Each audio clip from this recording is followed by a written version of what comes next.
spent that much time with my loved ones all at once. But at the same time, I miss being out on the road. That's what I do. That's me, so it's it works both ways. I agree. Tom? Yes? The time, the year at home, you itching to get back out on the road, or has it been good for you?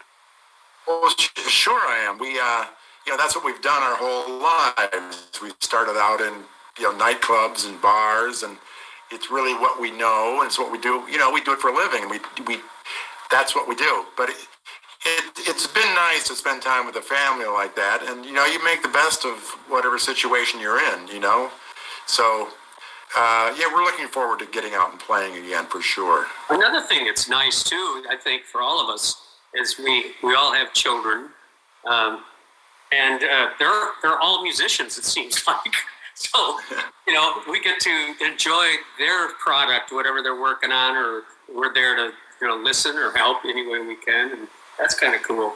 Well, Robin, your son was on stage with Cheap Trick, playing with you guys the last few times I saw you, right? Yeah, he's been out with us the last few years. Yeah. Yeah, it's got me a chance to put down the guitar and I can be like Mick Jagger. and Dax, for you've got little ones. I think you told me 3 and 4 your kids are.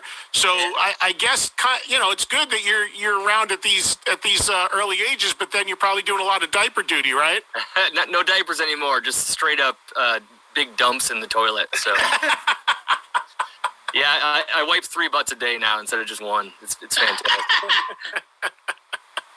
I miss it. Like they said, though, it's so great to be home. But after a year, it's like, okay, let's go do what we do. And it's a year's too long, and there's nothing we can do about it. It's not like it was on purpose. But I miss the old guys now that I'm with the young guys so much. Let's bring in Taylor. Taylor DeRocher, it looks like. Taylor is our next person here listening and watching on our Zoom to join us for this Trunk Nation virtual invasion. Hi, Taylor. Where are you at today? I'm in Canada. I'm in Ontario, near the Detroit border. Oh, cool. Nice. Well, welcome. Ask your question to any member of Cheap Trick you like. All right. My question's for Robin. How do you guys keep your sound so authentic and true to Cheap Trick after all these years when there's a status quo of how things should sound based on society or what's popular? Well, when we started out, we rehearsed 3 nights in a row in Rick's dad's garage. And I think from that point on, after that, we started playing live. And it's the feeling's always been the same since.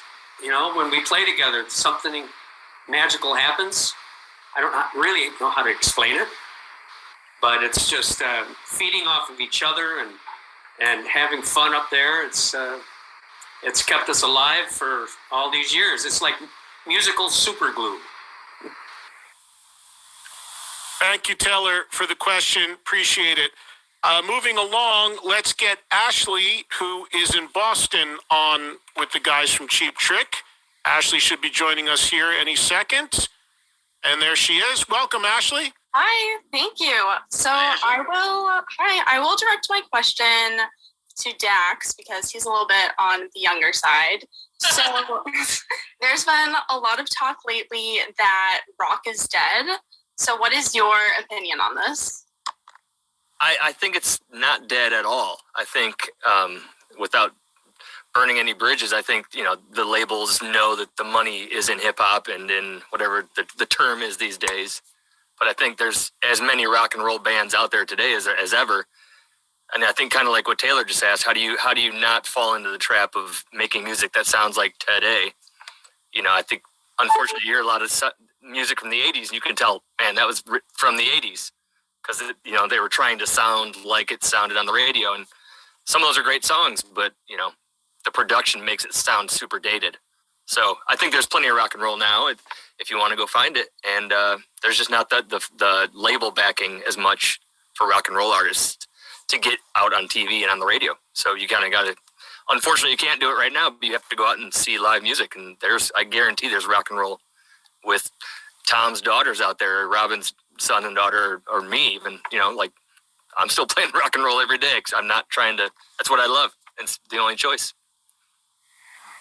Yeah, I would agree. I think it's ludicrous when people try to make that statement. I mean, rock and roll always goes in ebbs and flows, and it's always going to have different peaks. I think MTV was a big driver of it, of course, back in the 80s and into the 90s. With that going away, it's changed a little bit, but anybody just has to go out to one of these shows or festivals and can see that it's very, very alive and well. And I'm really excited. I think there's some fantastic new younger bands that I'm really, really excited for. I hope people give them an opportunity and they're able to break through. But I think if people really take the time and seek it out, there's plenty of great new young music out there. And a lot of older bands like, of course, Cheap Trick are just still doing it so well. So I don't buy into that narrative at all. And I agree with you, Dax. Yeah, Anybody else want to chime in on that? well, there's still a rock band that won the Grammys this year, right? Didn't the Strokes win or something? Yeah, I'm not. You don't open a can of worms up with me with the Grammys because I don't put a lot of stock in the Grammys for rock and roll, especially for their 15-second nod to Eddie Van Halen this year. But that's another story. They don't even televise the category, so you don't want to get me wound up on that right now. Eddie, because I heard what you said about that, and I agree. Yeah, I am not. I don't think anybody's going to use the Grammys anymore as a benchmark, unfortunately, for rock bands the way they've been the last 25, 30 years. But all respect to the bands that have won them. Congratulations, but it's kind of hard to stomach sometimes. All right, let's get Bill in here. Bill is from Minnesota, and he's up next. We have time for a few more questions to finish up here. We'll squeeze in as many people as we can on the Cheap Trick Virtual Invasion. Bill in Minnesota is up next, and he will be asking the guys in Cheap Trick a question any second as soon as we see him pop up on the screen here. Hey guys, nice to see you. Oh, Hey, I got a question. So this is for Rick. Big fan of early Cheap Trick and the story behind the band. And one of my favorite booklets is this Sex America Cheap Trick. Great 4-disc set. It's got a lot of great information in it. Is there any other rarities out there that you guys might release in the future? Well, it's just even on my computer, because I'm the worst mixer on earth. So I hear some of these things. I've got little bits and this and that. Robin, I'm sure you do too, but I've never thought about making it into rarities. So I need somebody to prod me about that kind of stuff. Robin, I know you have a lot of outtakes too. Well, sure, but I'm just, I don't want to give it up because it might turn into something later on down the road.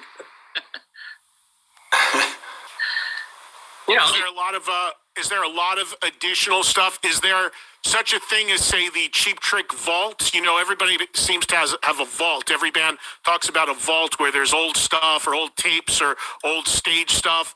Do you have is there a central Cheap Trick place where all this stuff is archived and stored? A lot of stuff is stored, but I don't know about archived. I mean, I've never thrown any guitar away or any amp away, and or wardrobe away, and Robin too. I mean, we have all this. Tom, we have tons of stuff. We used to have that warehouse in the middle of Illinois somewhere. I don't know if that's We still do, and then we also have some place where a bunch of stuff is stored. I don't know. I've never been there myself, so. Musically, it's easier to store it online now, and in the internet, it's easier that way. Let's bring up one more caller here. I think we'll have time for one or two more. Brad in North Carolina is next up to speak to the guys in Cheap Trick for the for the latest virtual invasion. Again, remember, go to the band's website if you're looking to find out about dates, anything that might be coming up as far as shows, cheaptrick.com. Very cool website, which, by the way, talking about set lists, you have a lot of your set list archived on the site so people can see how you change stuff in and out all the time. I think that's a really cool component of the website. Brad, welcome, and fire away at any of the guys in Cheap Trick. Hi, Eddie and everybody. Thanks for letting me join. So this question is for Rick, and you might want to be careful since your son's on, but I grew up in the 70s, and that was my favorite decade because of all the bands that I was introduced to, and I got introduced to you guys through Dream Police. I loved going to concerts back then, but I'm curious, with all the decades you guys have been touring, what was your favorite decade to tour in and why? Oh, geez. I've enjoyed everyone. It's like I think touring is half of my life, and it's like there's good things about the '70s. Tom and I were in bands in the '60s, so it's like I'm looking forward to the future. And it's like because of especially after this pandemic, what's the world looking like? What's the new atmosphere? What's the new music scene? And it seems like there's a lot of stuff that could be very, very interesting. So, and touring, I used to like touring more before 9/11 because after 9/11, I get searched at the airport at least 3 times every flight because I look kind of shady.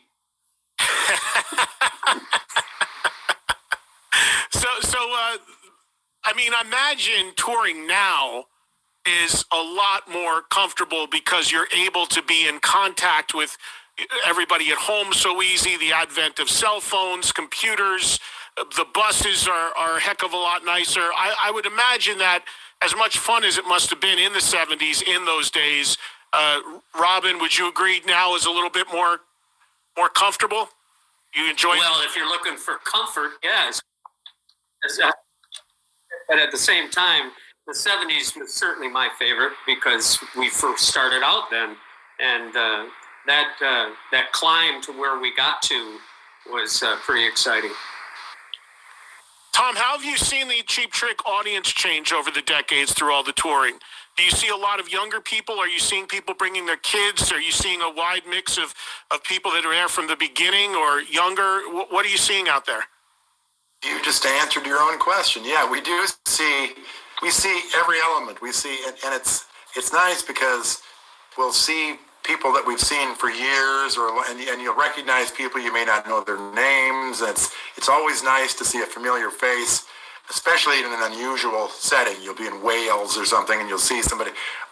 You recognize some people from somewhere else, and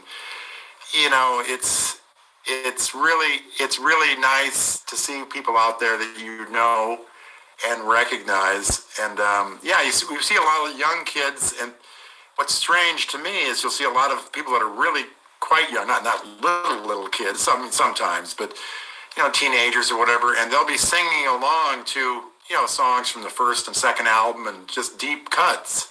It's like, wow, that's impossible. They're not just singing along to the big a hit. So it's a lot of different age groups, and it's nice to see the same people again. A lot of times it really is. That's one thing I do miss too, is seeing those people again, even though you don't really know them. But it's they us kind of music. But if they know you, they know you. That's why they're there, Robin, right? Yeah, and if I see one of those kids singing along, I try to grab them and bring them on stage to sing along with us. and Dax, and unfortunately, we're not going to, there's a few people left on the sheet, but we're out of time here, so we're not going to be able to get to these final few people, and I apologize for that, but I thank you for watching and signing up to be a part of this. But one final thing, Dax, just to include you in a way on this, you obviously weren't even born in the 70s. So for you, in your time in Cheap Trick, do you have a personal highlight? Is there a show or a moment for you that was a favorite so far in your tenure with the band? Oh, man.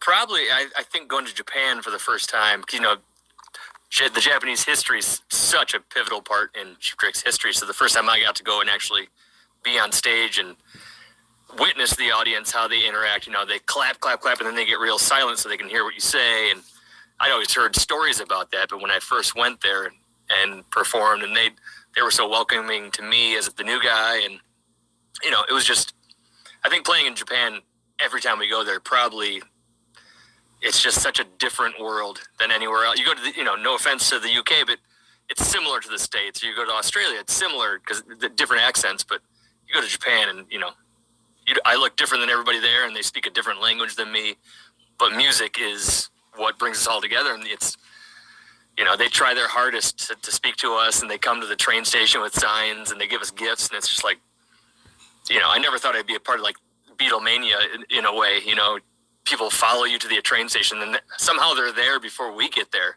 Like, they must have a better train system than we know about. But just seeing the way how Cheap Trick broke there, and then to still see how when we go back,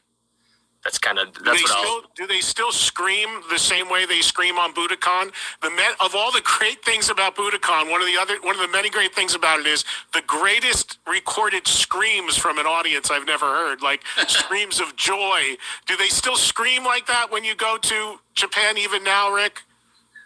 Of course. Of course they do. And look at that shady guy that got stopped at customs. Yeah, I know. But it's true. It's like Another World. That's a good title for the next Japanese record. And I should say hi to Danny Saint and Lisa and all these people. I see all the people that have not getting questions on here. Because Danny, he's been a fan for a long time, and he's got a band too. A lot of these guys that follow Cheap Trick are musicians too. It's pretty cool. Well, as I've said many times, everybody loves Cheap Trick. There's something to love for everybody in your music, and it crosses a lot of different borders. And I think it was great when it first started, and you're still making great music now. The new album, In Another World, again, is out on April 9th. And just keep an eye on cheaptrick.com. There's some dates up there now. Keep a close eye on them, and you can see if they end up coming off the page or stay on the page, and if they're going to happen. Fingers crossed we get back to normal and get out there seeing Cheap Trick and all the other bands that we're missing. And apologies to Sam, William, Mark, and Clay. Sorry, guys, we just ran out of time, but thank you so much for signing up. Thanks to everybody for signing up to watch and listen, and thanks to everybody for listening to Trunk Nation and this virtual invasion. Guys, congratulations on another great record. Great to see you. Hopefully we'll do it in person soon, and thank you for the time. Thanks, Eddie. Thank you, Eddie. Good work, man. Bye, everyone.